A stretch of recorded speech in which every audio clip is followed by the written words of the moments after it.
दूसरे दिन हम चल पड़े। यहाँ बहुत ज्यादा पाबंदियां भी नहीं थी। हाँ, बस कुछ उसूल थे जो नोटिस बोर्ड पर लिख दिए गए थे, लेकिन उनमें एक भी उसूल सख्त नहीं था। इंसानों को इंसानी आज़ादी हासिल थी। हाँ, बस यहाँ के जो ज़वाबित थे उनकी तामील करना जरूरी था। फिर हम एक खूबसूरत इलाके में पहुँच गए और यहाँ हमारी मुलाकात मिस्टर और मिसेस डैनियल से हुई। लड़की का कहना बिल्कुल दुरुस्त था।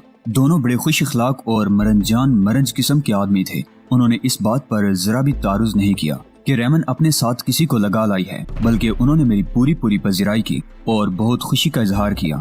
दिन भर हमने वहाँ गुजारा। रेमन कहने लगी, डैडी, उसूली तौर पर तो मुझे कल रेडियो रवाना होना था, लेकिन कुछ ऐसी अहम जरूरियात हैं जिनकी वजह से लेट नाइट मैं वहाँ चली जाऊंगी। क्यों मिस्टर मैक, आपका क्या ख्याल है? हाँ ठीक है, हमें चले जाना चाहिए। पूरा दिन हमने घर पर ही गुजारा था और उन लोगों से बहुत सी बातें हुई थी। मिस्टर डैनियल एक मासूम से आदमी लगते थे और यही कैफियत मिसेस डैनियल की थी। वैसे शायद रेमन अपने वालिदैन की आखिरी उम्र में उनके यहाँ पैदा हुई थी, क्योंकि इसकी उम्र को देखते हुए उन दोनों की उम्रें बहुत ज्यादा मालूम होती थी। ताहम मैंने इस सिलसिले में कोई सवाल नहीं किया था। ऐसी बेतुकी बातों से ना मुझे कोई दिलचस्पी थी और ना ही उन बातों से कुछ हासिल हो सकता था। रेमन मेरे साथ वापस चल पड़ी। वो फिर उसी शरारत आमेज अंदाज में मुस्कुरा रही थी। कहने लगी, पिछली रात का तजुर्बा इतना दिलकश था मेरे लिए कि मेरा घर में रुकने को जी नहीं चाहा। हालांकि ऐसा ही होता है। मैं यहाँ आती हूँ, रात को कयाम करती हूँ और सुबह जल्दी निकल पड़ती हूँ ताकि रेडियो के मामलात में हिस्सा ले सकूं। लेकिन आज मेरा वहाँ रुकने को दिल नहीं चाहा। क्या मैंने उन लोगों से गलत कहा? बिल्कुल नहीं। मैंने उनसे कहा था ना कि रात को वापस जाना बहुत जरूरी है, कुछ ऐसे ही अहम काम है। बेशक तुम हमारी यकजायत को अहम तस्वुर करते हो ना? हाँ रेमन, क्यों नहीं। और हम उस रात भी अहम फरीजे सरअंजाम देते रहे। रेमन से अब मेरी खूब दोस्ती हो गई थी। बाकी और लोगों से भी रेडियो में खासी शनासाई हो गई, जिनमें लड़कियां भी थी, लड़के भी थे, और मैं उन लोगों से बाकायदा तारुफ हासिल कर रहा था। रेडियो के मामलात में भी मैं नुमाया हैसियत रखता था और इस तरह भी बहुत से लोग मेरी जानी मतवज्जे हो गए थे। मुझसे मुकाबला करने वालों को यह अंदाजा हो गया था कि मेरी जिस्मानी कैफियत उनसे कहीं बेहतर है। चुनाचे अब आम तौर से लोग मुझसे आकर नहीं भिड़ते थे, बल्कि ये कोशिश करते थे कि वो मेरी रेंज में ना आए। रेडियो में मार्शल आर्ट्स का एक नया स्टाइल था जिसके बारे में मैं आपको तफसीलात बता चुका हूँ, और इसके साथ साथ ही मिस रेमन डैनियल मेरे साथ एक बेहतरीन वक्त गुजार रही थी। हम 3-4 बार मिस्टर डैनियल के घर जा चुके थे। आने जाने पर कोई पाबंदी नहीं होती थी। इन लोगों से भी हमारी बेतकल्फी हो गई थी और वो एक बुजुर्गाना शफकत का इजहार करते थे। मैं ये सोच रहा था कि इतना जो वक्त यहाँ जाया हो रहा है वो इस हिसाब में है कि मैं मुस्तकबिल में मोसाद के एजेंटों से वाकफियत हासिल कर लूँ। यानी यहाँ जितने लोग थे उन्हें मैंने पूरी तरह ज़हन नशीन कर लिया था। बहुत से लोगों से उनके बारे में तफसीलात मालूम की थी और ये वक्त मेरे लिए बेकार वक्त नहीं था। हाँ, अगर कभी कभी दिल में ख्याल आ जाता था तो आफ्ताब कमाल, रिजवाना और दूसरे तमाम अफराद का जो बहरतौर बैरूत में मेरे लिए मौजूद थे। वैसे तो मैं आफ्ताब कमाल को तफसील बता कर आया था और उसे तशवीश नहीं करनी चाहिए थी, लेकिन बस मेरा अपना अंदाजा था। इसके अलावा अब कोई चारा कार भी नहीं था कि मैं उन लोगों की तरफ से क्लियरेंस मिल जाने का इंतजार करूं। लेकिन इस दौरान एक और दिलचस्प सूरत हाल पैदा हो गई। मिस्टर डैनियल रेमन और मिसेस डैनियल से अब इस तरह की दोस्ती हो गई थी जैसे वो मेरे बिल्कुल ही अपने हों। वो दिल की हर बात मुझे बता दिया करते थे। उस शाम जब हम उनके पास पहुंचे तो उन्होंने हमारा बेहतरीन इस्तकबाल किया। मिसेस डैनियल बहुत खुश थी। हमें खाने के लिए एक कमरे में तलब कर लिया गया। मिसेस डैनियल कहने लगी, यूँ लगता है डियर मैक के तुम और रेमन एक दूसरे से बहुत ज्यादा मोहब्बत करने लगे हो। ये दुरुस्त है मम्मी, ऐसी ही बात है। मैं तो अब आप यकीन कीजिए कि मिस्टर डैनियल से अलग रहने के बारे में सोच भी नहीं सकती। लेकिन मिस्टर मैक के दिल में क्या है ये बात भी तो मालूम होनी चाहिए। मैं भी रेमन को इतना ही चाहता हूँ आंटी, मैंने जवाब दिया। तो फिर तुम यूँ समझ लो कि अगर तुम सारी जिंदगी भी यकजा रहना चाहो तो हमें इस बात पर एतराज नहीं होगा। मैं तुमसे कुछ ऐसी गुफ्तगू करना चाहता हूँ डियर मैक जो यकीनी तौर पर एक फैसला कुन हैसियत रखती है। या तो इस गुफ्तगू के बाद हम तुम बदतरीन दुश्मन बन जाएंगे, या फिर ये हो सकता है कि हमारे रिश्ते इतने मजबूत हो जाएं कि इनमें किसी रखना अंदाजी का तस्वुर भी ना रहे। मैंने चौंक कर मिस्टर डैनियल को देखा, फिर कहा, क्या कोई ऐसी सूरत हाल हो सकती है अंकल जिसकी वजह से हम एक दूसरे के दुश्मन बन जाएं? हाँ, हो सकती है। मैं नहीं समझता कि वो क्या सूरत हाल होगी। अच्छा, मुझे मेरे चंद सवालात के जवाब देना पसंद करोगे? क्यों नहीं। मैं जानता हूँ कि मोसाद में जिस शख्स को भेजा जाए वो आला दर्जे की जहानत का मालिक होता है। इसके अपने नजरियात होते हैं, लेकिन बेटे बाज औकात नजरियात इस तरह तब्दील होते हैं कि इंसान खुद अपने बारे में कोई फैसला नहीं कर सकता। मैं समझा नहीं। मैं तुम्हें समझाता हूँ। ये जो मेरी मिसेज हैं ये नस्लन स्कॉट हैं اسکاٹ لینڈ یارڈ کی رہنے والی ہیں اور میں نسلاً اسرائیلی ہوں۔ میں ایک اہم سلسلے میں ان سے ملا تھا، لیکن اس کے بعد اس طرح ان کی زلف کا اسیر ہو گیا کہ ساری دنیا کو بھول گیا۔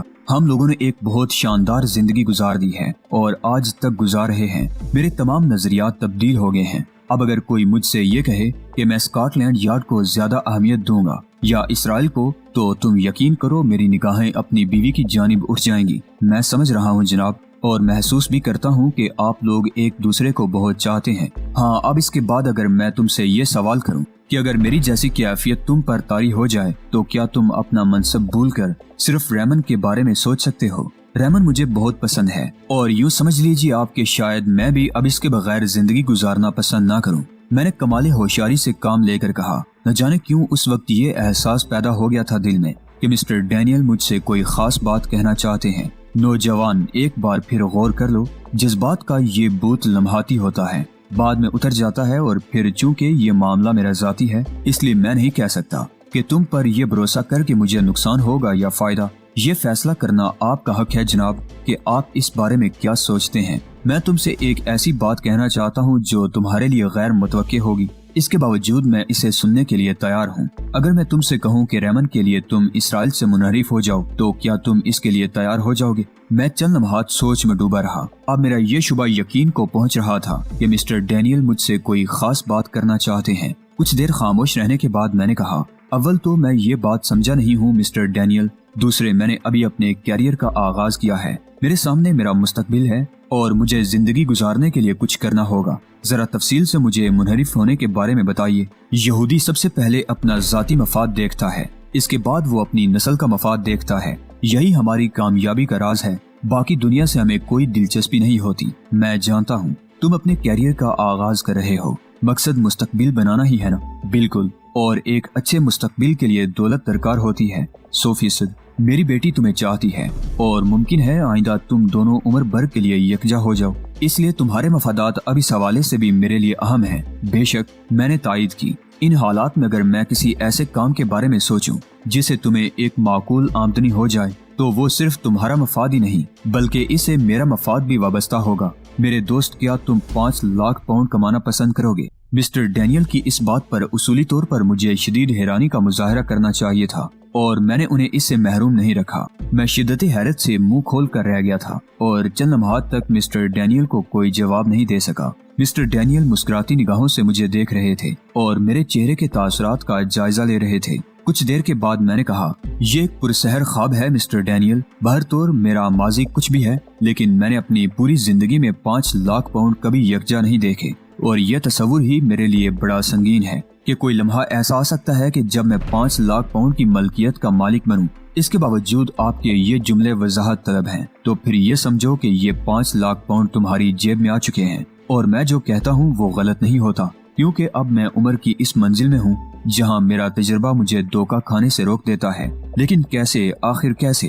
ایسا کیسے ممکن ہے؟ یہ تو بہت بڑی رقم ہے۔ تو تمہارا کیا خیال تھا؟ اگر میں تمہارے لیے کوئی خطرہ مول لیتا تو کیا وہ اتنا ہی معمولی ہوتا؟ میرا مطلب ہے کسی تھوڑی بہت رقم کے عوض میں کسی ایک ایسے شخص کی زندگی داؤ پر نہیں لگا سکتا جسے میری بیٹی اپنی زندگی سے زیادہ چاہتی ہو۔ یہ بات تو کم از کم تم خود بھی سوچ سکتے ہو میرے عزیز۔ ساری باتیں ٹھیک ہیں مسٹر ڈینیل، لیکن آخر یہ کیسے ممکن ہے؟ پہلے اس بات پر آمادگی کا اظہار کرو کہ جو پیشکش میں تمہیں کروں گا اسے تم قبول کر لو گے، نیز یہ کہ اگر وہ تمہارے لیے کسی طور ناقابل قبول ہو تو تم زندگی بھر کبھی اس کا تذکرہ کسی سے نہیں کرو گے۔ ہمارے اور آپ کے درمیان اعتماد کا ایک ایسا رشتہ قائم ہونا چاہیے مسٹر ڈینیل جس میں شک و شبہ کی کوئی گنجائش نہ رہے، اور میری جانب سے یہ رشتہ قائم ہو چکا ہے۔ ہاں، میں آپ کو مطمئن کرنے کا خواہش مند ہوں۔ شکریہ میرے بیٹے، شکریہ، لیکن ہمیں سکھایا گیا ہے کہ جو کچھ بھی کیا جائے وہ اتنا مستحکم اور پائیدار ہو کہ اس سے کوئی خدشہ باقی نہ رہے۔ میں سمجھتا ہوں پھر تمہیں ایک سادہ کاغذ پر دستخط کرنا ہوں گے، ایک ایسے کاغذ پر جو سرکاری حیثیت رکھتا ہے۔ اس کاغذ پر کچھ تحریر نہیں ہوگا، اور اگر تم نے انحراف کیا تو پھر یوں سمجھ لو کہ اس کاغذ پر کوئی بھی اعتراف جرم درج ہو سکتا ہے۔ اصل میں یہ انتہائی ضروری ہے، اور اگر یہاں تم یہ کہو کہ یہودی نسل کے ایک فرد کے لیے یہ ممکن نہیں ہے تو پھر میں تمہاری بہت اچھی دوست ریمن کا حوالہ دوں گا، اور یہاں تمہاری محبت کا امتحان بھی ہو جائے گا۔ بوڑھا یہودی مجھے اپنے جال میں پھانس رہا تھا، لیکن احمق تھا۔ بے شک زندگی نے اسے طویل تجربہ دیا تھا، لیکن اس کا واسطہ ایک ایسے شخص سے پڑا تھا जिसने इस नौमरी ही में सैकड़ों साल का तजुर्बा हासिल कर लिया था, बल्कि वो कुदरती तौर पर ही तजुर्बेकार था। मैंने चंद लम्हात सोचा और फिर इस बात पर आमादगी का इजहार कर दिया कि मैं एक सादा कागज पर दस्तखत कर दूं। मिस्टर डैनियल बर्क रफ्तारी से हर काम करने के आदी थे, चुनाचे वो सादा कागज भी मुझे पेश कर दिया गया और मैंने इस पर लाश के दस्तखत कर दिए और वही दस्तखत उस पर किए जो मैं अमूमन किया करता था।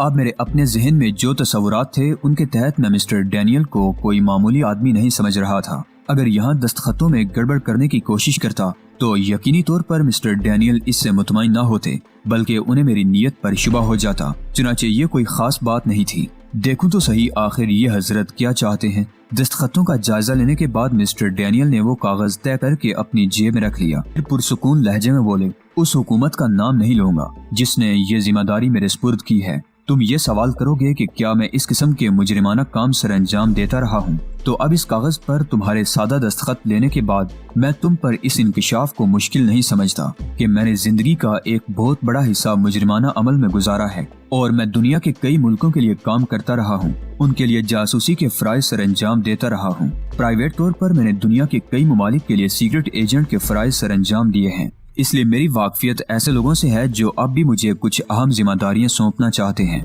लेकिन अब मेरी उम्र इतनी हो चुकी है कि मेरे आज़ा इन जिम्मेदारियों को पूरा करने की इजाजत नहीं देते। तो बात कर रहा था उस हुकूमत की जिसने मुझसे इस सिलसिले में गुफ्तो शनीद की है। कोई बहुत अहम मसला नहीं है, न ही इससे यहूदी मफादात मुतासिर होते हैं। असल में PLO से मौजूदा मुआहदे के बाद सूरत हाल में कुछ तब्दीलियां हो गई हैं। सहराए सीना के एक खास हिस्सा जिसके बारे में कुछ कंपनियों से गुफ्तो शनीद चल रही थी, वापस करने के लिए मुज़ाकरात किए जा रहे हैं और इस सिलसिले में कोई मंसूबा तरतीब दे लिया गया है।